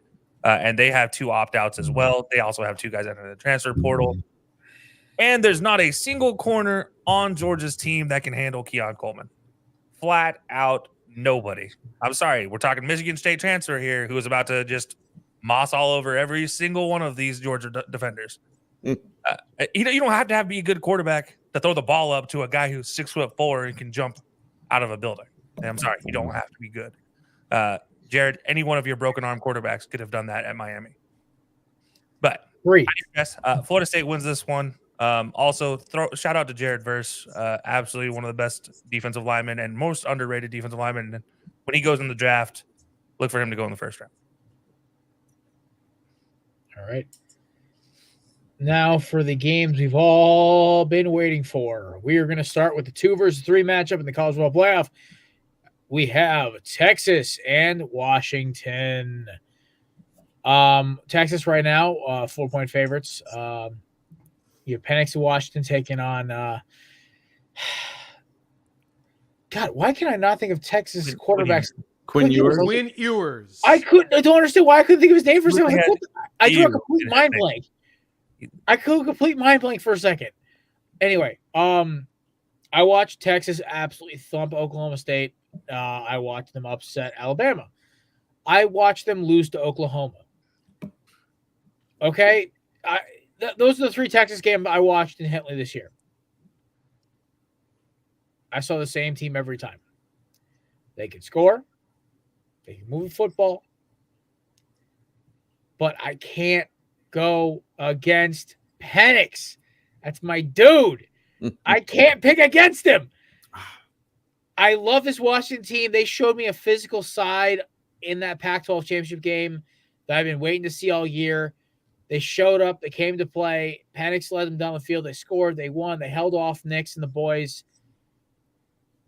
I'm going to go with Michigan here. It's going to be tight. Now, I don't know if they're beating whoever comes out of that other game, but I think this is where we're going to get that, like, that TCU Michigan, like, what the hell just happened kind of game. So give me Washington here, get the win. Before we move on, I just want to point out Texas is in Austin, and this is like a 12-hour drive to New Orleans from Austin. So I don't know how much of a home game we're really talking about here. I believe this guy is a Florida State fan, so their education at the university isn't. Well, we're not going to insult anybody for being a fan of Florida State, okay? But I think there's a good Geography's point school here. subject, Kelsey. Yeah, From okay, this Jared, I'm fan not going to as talk about school subjects. This is okay? coming from Austin, and Kelcey pointed out it's about a 12-hour drive, which you would granted typically say, it's not too much of a home game. But then you think about how far Washington is traveling. Yeah, but okay. Difference being Washington has Alaska Airlines as a hub and Delta as a hub in Seattle, and they directly go to New Orleans. Touche. So, Touche. and they're cheaper flights than driving 12 hours. Touche. But still, you're going to see a lot of Texas people go into this game because they can be at the armpit of Texas connected to Louisiana, which is a lot shorter. Because remember, Texas fans are all over the state. They ain't just in Austin. They're not like most other fans. They everywhere. So they're probably going to make a 5 or 4 hour drive to New Orleans from Houston, Houston's where a lot of the fans are, which is why someone like me does not want to see Texas in the national championship, because if they go to the national championship, literally it's in Houston. Mm-hmm. It's in the state of Texas.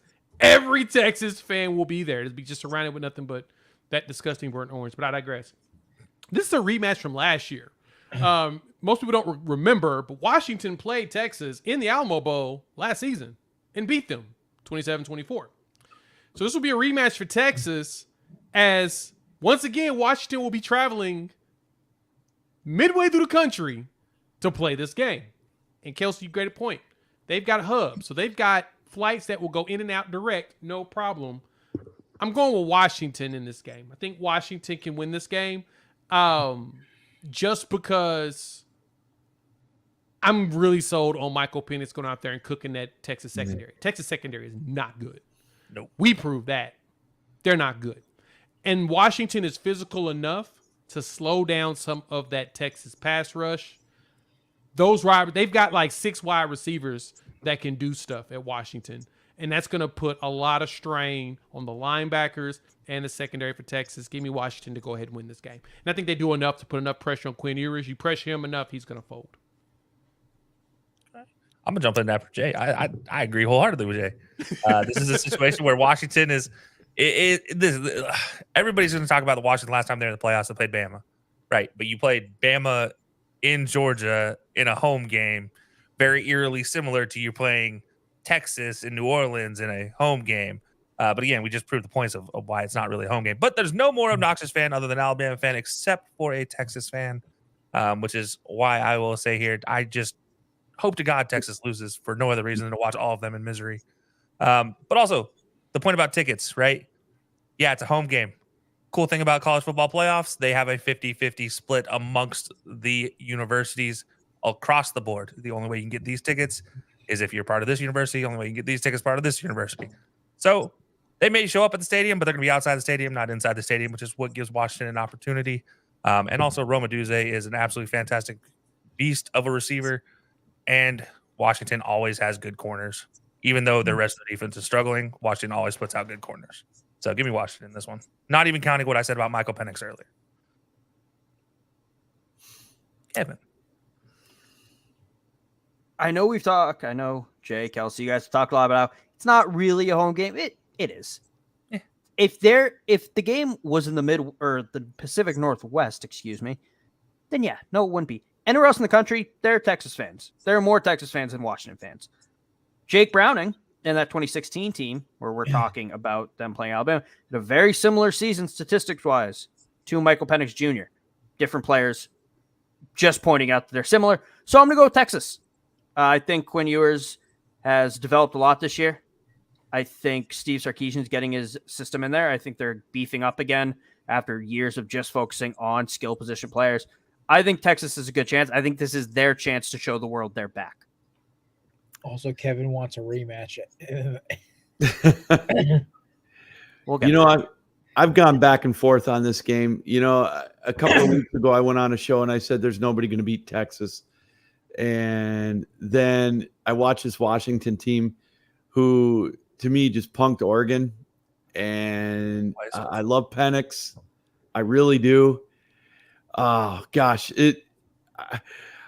I got to go with Washington. I just think for what you said, especially what Jay said, brought up a great point. I think the defensive backs at Texas can be lit up. Not quite as bad maybe as Oregon, but I think it's going to be a great game. It's going to be a high-scoring game. It's going to be a fun game to watch. I'm taking Washington. I'm going to take them 52-49 or something crazy like that. All right. And finally, Jared, we know. I know. I'm messing with you. Mm-hmm. Wait. You didn't pick. I did pick. I took You did Washington. not pick. You I did not went pick. first. You did Yeah. not No, you- go no, first. you didn't.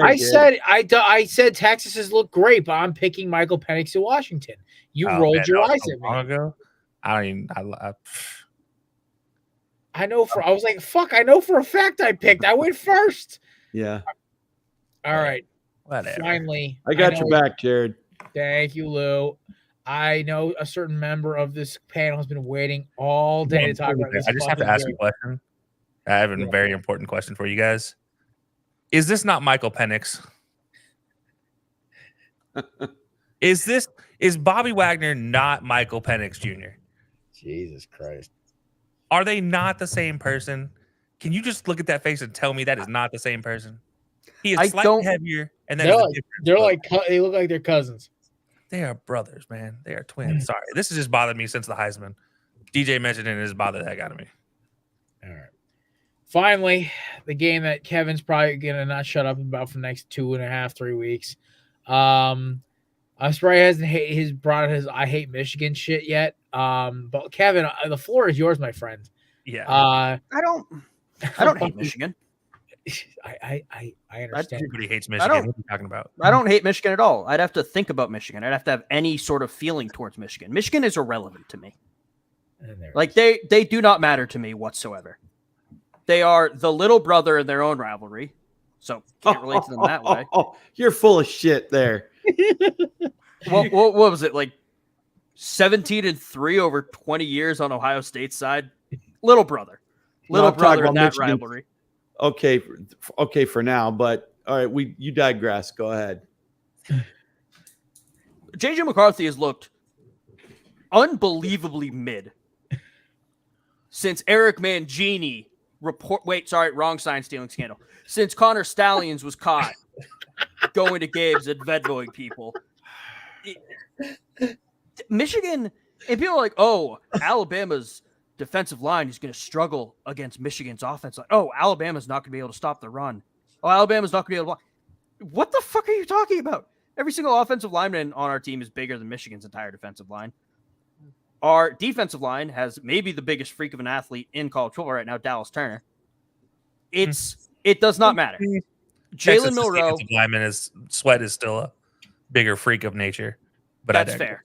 No, that's a good point. I was gonna. That's say, why I said maybe one of. Yeah, they're definitely number two in the nation. Yeah. Yeah. No, I don't think about Michigan. It's a good thing I'm not coaching this game because I'd be like, Michigan does not matter. They are here for cheating. If Florida State wants to be mad at someone, they should probably be mad that Michigan was allowed in. But Where's your Yeah. proof? the fact that Wait, proof of what? Connor Proof of Stallions was what? fired. Do we want to go through all of Michigan scandals real quick? We don't have Connor enough time Stallions to was do fired. this. Improper. Show me use your of- proof. Show me your proof. This is The The FBI only is people that covered in bitch proof about on it are the something. fans. You don't hear the FBI players bitching. investigation. All right. I'm taking Alabama for one fucking reason only. Jalen Milroe has proven to me over the last 3.5 weeks this man is here to play.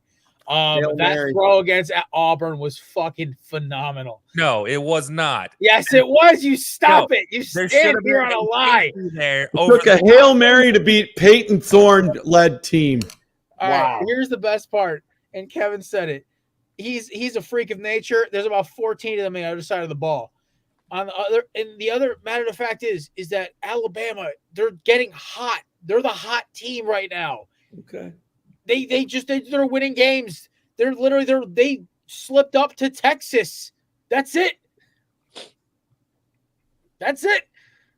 And Milroe's played a great game. And also, last thing I mentioned, we just praised Georgia for the last 20 minutes, like 5 minutes ago. and they're the team that beat them. Also, I think Michigan kind of played a little bit of a cupcake schedule too, but that's a whole nother ballgame. Okay. I mean, listen, your hardest guy to play against all year is Kyle McCord, but I digress. We just soft boy Slim. That being said, give me Alabama going away here. I think that they will come out and they will maybe not mollywop them, but it's going to be at least a 10-point game. I think Alabama is going to handle their business, and they are going to pray that they get another shot at Texas. I don't think they will, but there it is. All right, I'm giving Lou the floor because Lou has the most. He's been chirping, and I'm waiting to hear this shit. Well, I knew what I was walking into tonight. So, I mean, Alabama needed a Hail Mary to beat Auburn. They're inconsistent in my book. And you when you get to play an FCS school in week 11, that helps. That helps get your momentum going a little bit. Don't you guys call that Nebraska? Yeah. Okay. All right.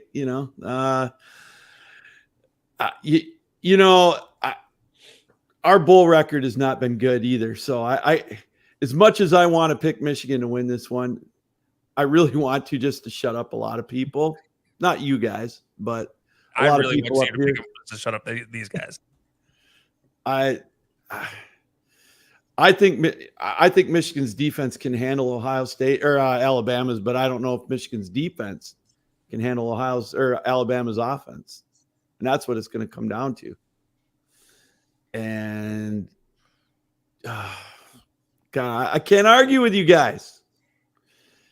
I think you're taking our running game lightly, which is good, but give me Alabama to win by 3. I respect it.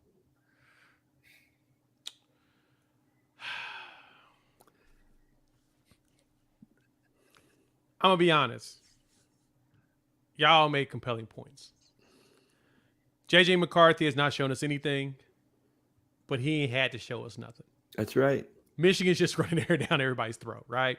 Michigan's probably one of, if not the most physical team in college football. They're one of those teams that you hate to go against because it's just like, dang.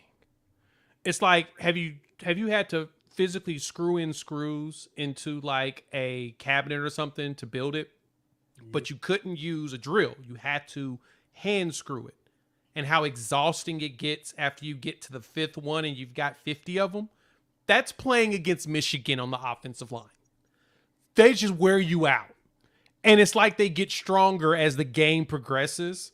So by the time the 4th quarter comes in, you're like this. And they're like, all right, guys, y'all ready to get started? Yeah, it's like when you're moving your friend in and they've got one giant dresser and 150 medium weight boxes. Exactly. That's exactly what it feels like. It's just work.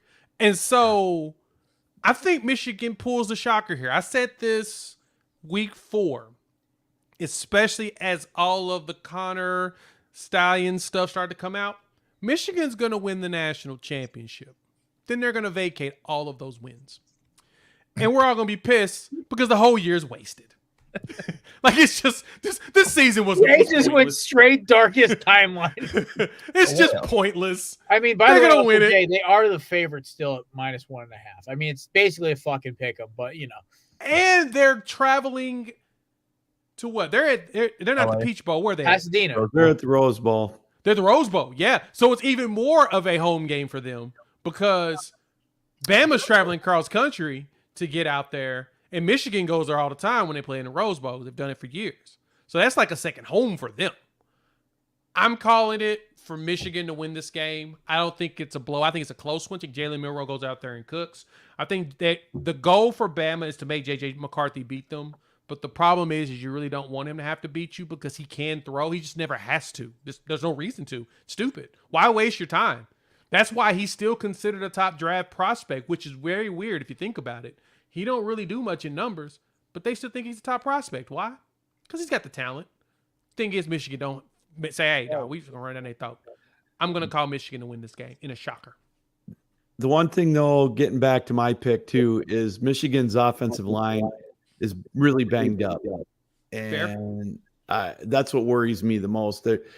their center, and Zinter, who is, one of the best linemen in America. He's done, obviously. So I think that's what worries me about Michigan. And again, Michigan's track record in the Rose Bowl in my lifetime hasn't been that great either.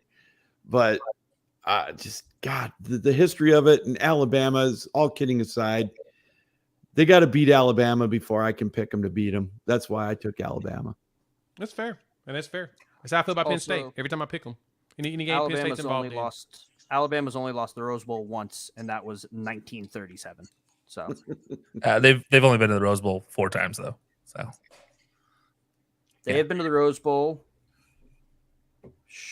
1, 2, 3, 4, 5, 6, 7 times. 7 times. My bad. Anyways, point is, the reason why Michigan's home is LA is because they finished second in the Big Ten countless times under the BCS era. It's also why they are not good in the Rose Bowl in the BCS and now college football playoff era. Also, there's been no more egregious crime this year than what has been done to Jalen Milroe in the season. I am saying that as an Auburn fan. Jalen Milroe has been absolutely insulted time and time again. However, I say that knowing full well that now J.J. McCarthy has gotten 1 first-place vote in the Heisman Trophy. So now that is the most egregious thing that has happened this season, and adds more reason into why I don't want Michigan to win this game and why Michigan should not be a number 1 overall seed, period, point blank. This team should not be. They did play a cupcake schedule. It is what it is at the end of the day. Their strength of schedule was much lower than every one of the top 4 teams here, and that's just a fact.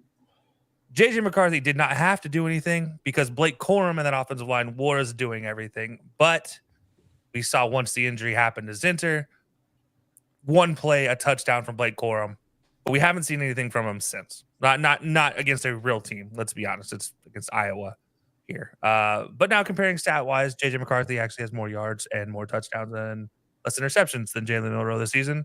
Jalen Milroe did sit out, 2 games? A game and a half? Something like that. So take that for what it's worth.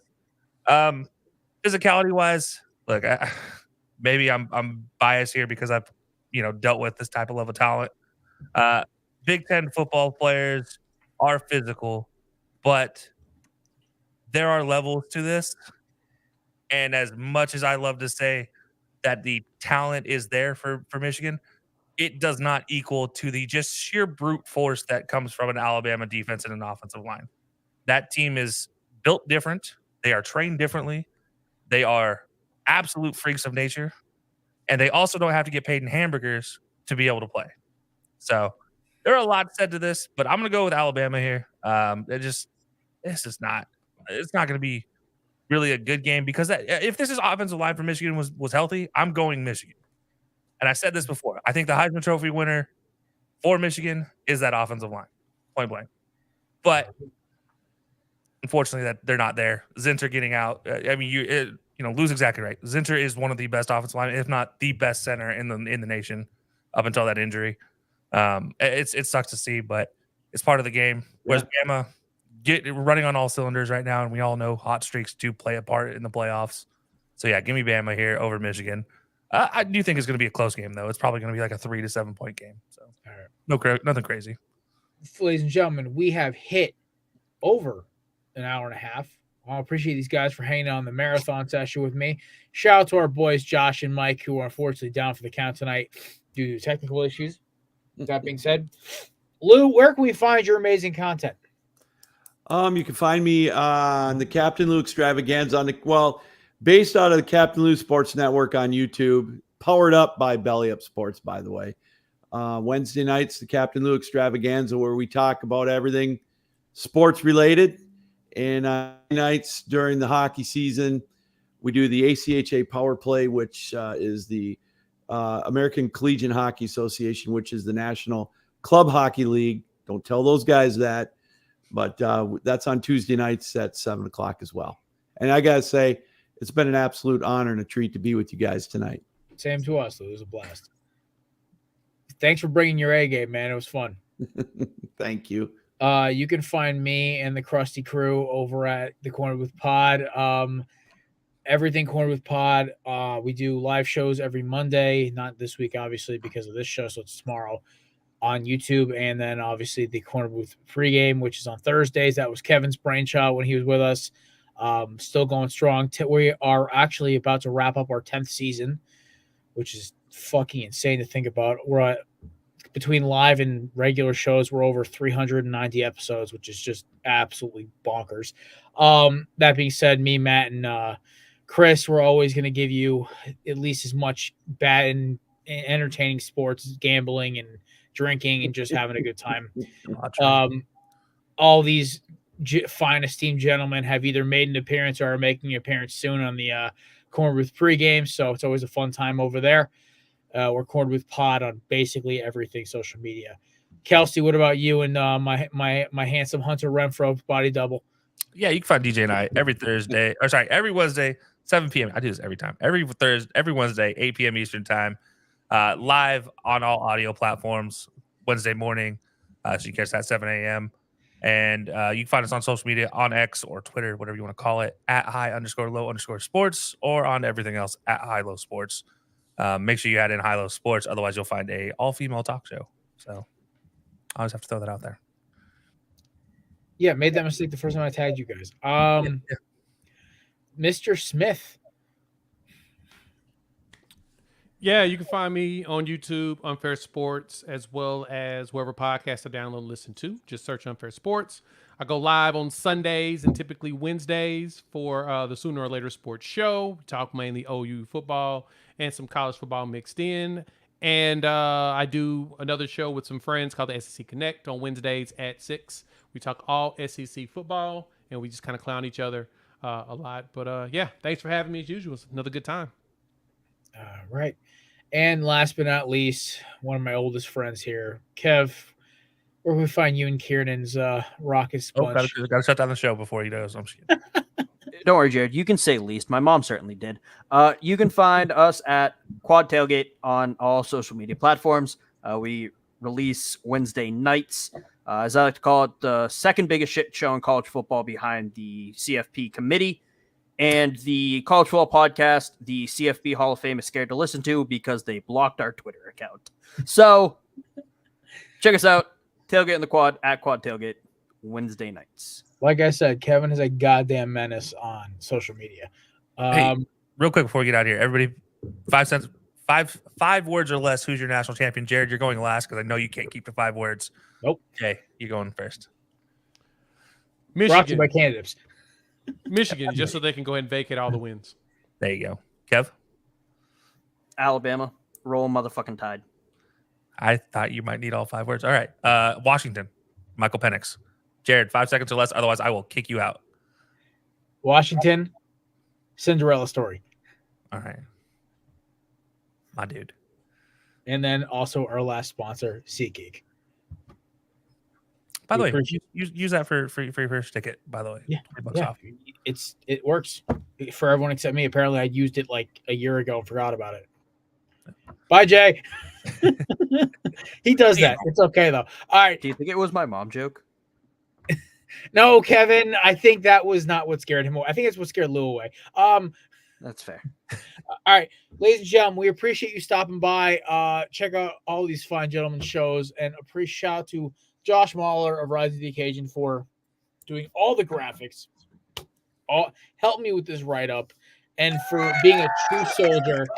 We appreciate you, buddy. I know you were sitting here watching the show the entire time in your hotel room, wherever the hell you are for work. We appreciate you coming through. Ladies and gentlemen, for the rest of you stop by, thank you. Hopefully you guys stop in for the Corner Booth on Thursday. Maybe I'll have one of these esteemed gentlemen back. I'm not sick of them by then. As for myself, Kelcey, Jay, Kevin, and Mr. Lou, we appreciate you coming through, and have a good night. Peace.